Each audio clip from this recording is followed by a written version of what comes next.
What's up, guys? Couldn't resist. Thanksgiving, all the spoilers. Let's go.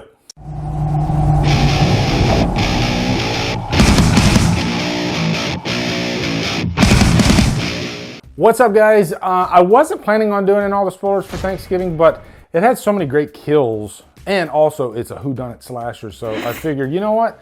Why not have some fun and doing all the spoilers for this? No notes, no anything. I'm just kind of going off the cuff here, what I remember.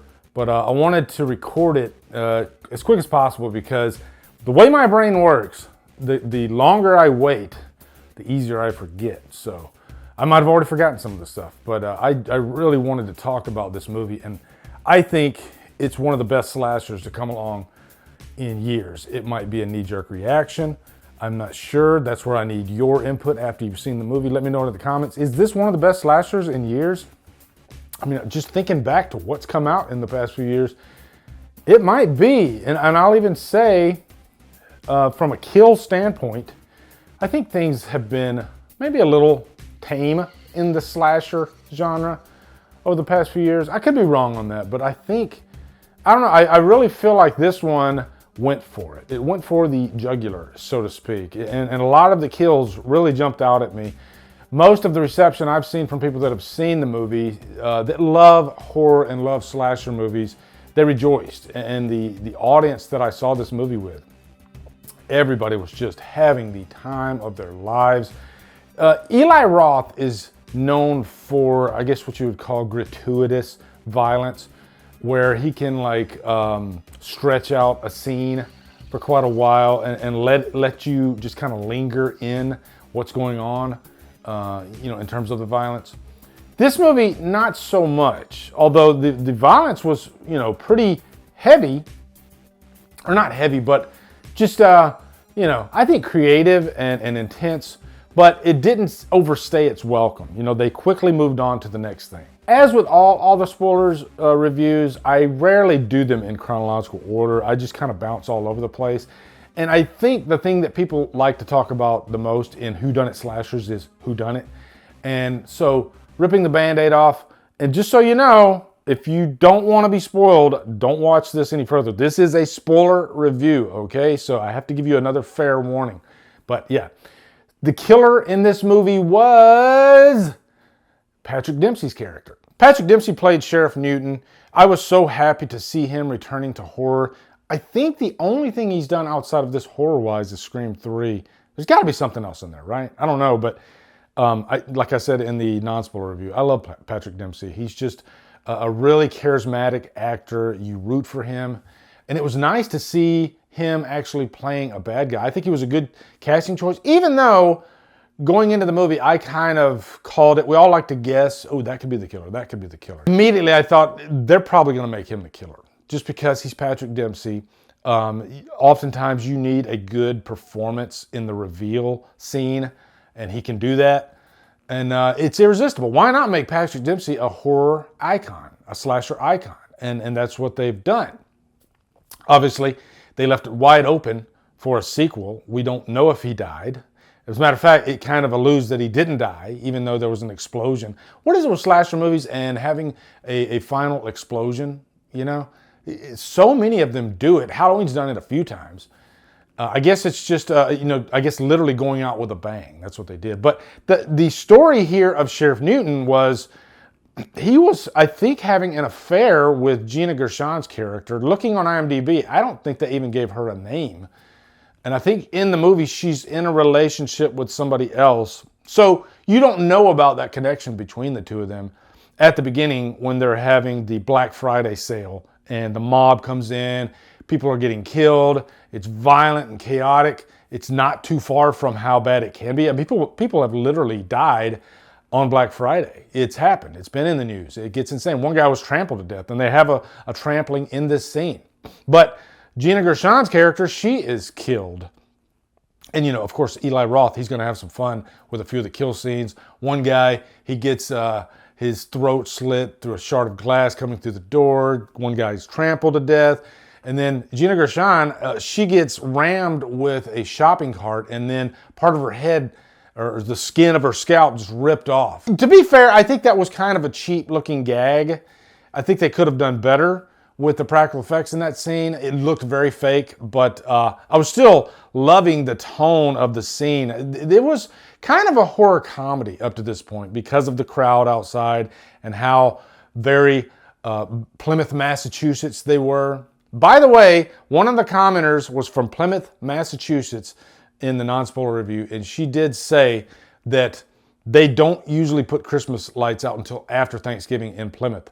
So thank you for correcting that for me, because that was one of my gripes. I thought it was more believable to have some Christmas decorations, but I guess it depends on the town. But as silly as it is, it did make for a good reason for the killer in the reveal. You know, coming back a year later, and he starts offing all these teenagers that got in early, and they were kind of the cause of the riot. You know, really, it wasn't the kids. It was they needed control. I think the management of the store needed to have a really good security detail. That's not what they had at all. So anyway, jumping into the kills, really fun stuff. You got the one waitress. I loved this kill. It might have been one of my favorites, you know, because it's one victim getting multiple violent acts against her, which is kind of the opposite of the countdown, the 10 movies countdown that I just did.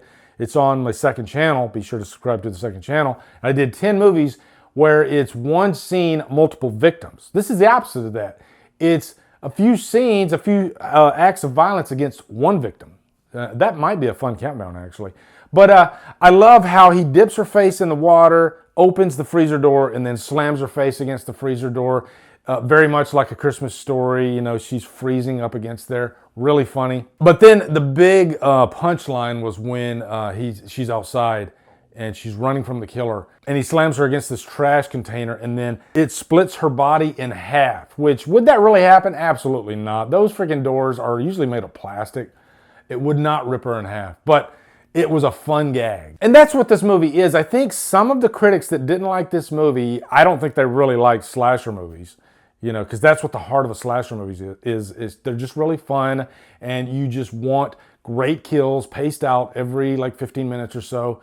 And you don't really ask for that much more. You don't even need great acting. You don't even need like the greatest story. Just give me a good rhythm and some really fun and bloody kills, and that's what this movie is. But I also got into the story, not so much the characters, but just the killer. A great killer with a good motive. A little bit sadistic because it's Eli Roth. You know, he really goes past the point of what you would expect. If you remember the trailer, the Grindhouse trailer, there's a few things in that trailer that are not in this movie. And one of the biggest questions I got in the comments was, is the trampoline scene in here? Is it in here? And it's not the same scene. And you know what? I'm for that. And let me explain. I think a lot of people might be pissed off that it's not played out exactly the way, although it's still kind of the same scene. But I think it's good that he gave us an alternate version of the scene, because if he pretty much did the same exact scene, you already have the nudity in the original scene. You're just going to have a situation where people are going to be picking their favorite version of the scene and going back and forth. And you could even have people editing that scene into this movie, which would look weird unless you made a Grindhouse version of this whole movie. I'm sure somebody will do that too, by the way. Fan edits are huge these days. I'm sure somebody will make a Grindhouse looking version of this movie. I would love this movie in VHS, if I'm being honest. That would be so badass. But yeah, in this version of the movie, they don't show her topless. You see her from behind, and she's slowly removing her underwear. And then you see the knife coming up from below.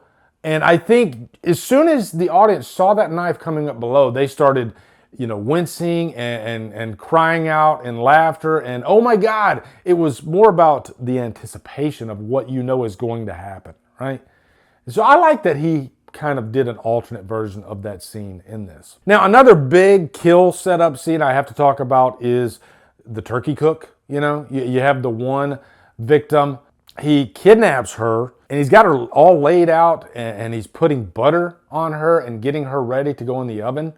And then when she goes in the oven, you know, that's just, can you imagine dying that way slowly in an oven? And because when your body gradually gets hotter, it can tolerate the temperature change better than if it was just abrupt. Just to have to die that way, complete torture. I mean, if you're scared about Eli Roth torture scenes, this is the one, and I'd say it's even still pretty light compared to some of his other movies. It's more funny than anything, honestly.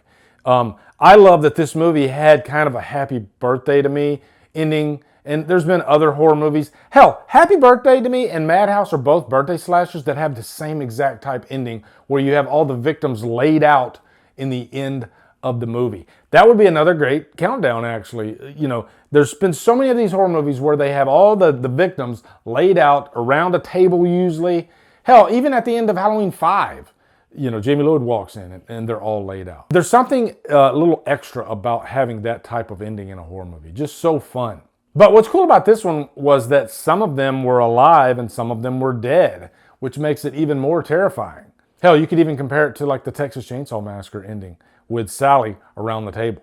But luckily our main character, Jess, she's able to escape, and eventually the killer, he gets burned to death, quote unquote, but he doesn't really die. I did like how in this whodunit they had a few red herrings along the way. Part of me was wondering if her boyfriend from the beginning of the movie, because there was like a love triangle in this thing, was actually the killer, but I think that would have been the obvious choice. But again, I still called Patrick Dempsey. I just knew that they were going to make him the killer. Also, just because I had a feeling that the Thanksgiving killer was going to be an older gentleman. It wasn't going to be like a teenager or something like that. Guys, real quick, there's one more scene. It's a kill scene that I forgot to mention. I can't believe it. And it's one of my favorite moments of the movie. It's when the killer takes on a different mask. And I actually posed this question in Killer Flicks today.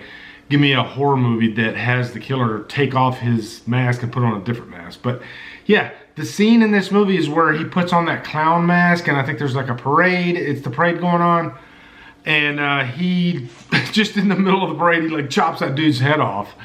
And I think there's a scene, see, I'm already forgetting, but I think there's a scene too, kind of like The Descent, where this pole goes through the back of the guy's head, from the back of the vehicle. But it was just a completely chaotic scene, much like, I guess, the chaos of the Black Friday scene at the beginning of the movie. But I really dug that clown mask too. That looked really cool. So tell me also, guys, do you like it when killers they put on a different mask, like a temporary mask? I mean, hell, we had like Corey wearing a mask in Halloween Ends. I like when movies mix it up with the masks. So yeah. Anyway, back to the review. But guys, I think that pretty much wraps up all the spoilers that I need to talk about. I'm sure I'm missing a couple of good kills. Let me know down in the comments. I really, really can't wait to watch this again. If you decided to watch this spoiler review because you actually like spoilers, some people do like spoilers, I'm going to beg you right now, go see this movie in the theater. Just because I want it to succeed and I want a sequel to this movie. I don't think it costs that much to make anyway. So... but support it as much as we can. I've been watching a lot of content about the current state of theaters and cinema lately. Chris Stuckman just put out a video on it. And I agree. I think if we want movies that aren't freaking, big blockbuster superhero type movies, I am kind of getting sick of the superhero genre. I think other movies need a chance on the big screen. So I think we need to get out and we need to support those movies. And I know I'm yelling at the mountaintop for a little slasher movie, but yeah, I want this movie to succeed. I want sequels to this movie. It is that good. So, and the reason I'm preaching is because I have no idea whether this will be successful or not. There's been a lot of great movies that were not successful this year. So it could go either way. So I'm hoping and praying that you guys go watch this. I might try to go watch it again. And if you've seen it, if you can, go watch it again, I know some of you don't have a theater that might be playing it. So it's playing on limited screens, I think. So if it's playing, I urge you to get out there and watch it, okay? My rating might change to A Trapped on an Island. I need to watch it again for sure. But yeah, loved it, sticking with a purchase worthy. So let me know down in the comments your thoughts on Thanksgiving. Be sure to come over to Killer Flicks where we talk horror all day and every day. And on Fridays, we do FIFA on Fridays. Follow me at Drumdums and on my socials. Support me on Patreon, buy me a coffee. Guys, thank you so much for watching. Have a great day. Drumdum out.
Thanksgiving.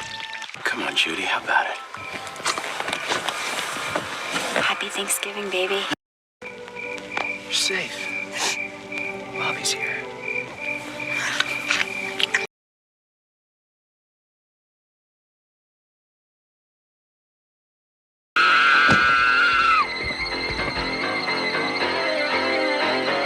It's blood.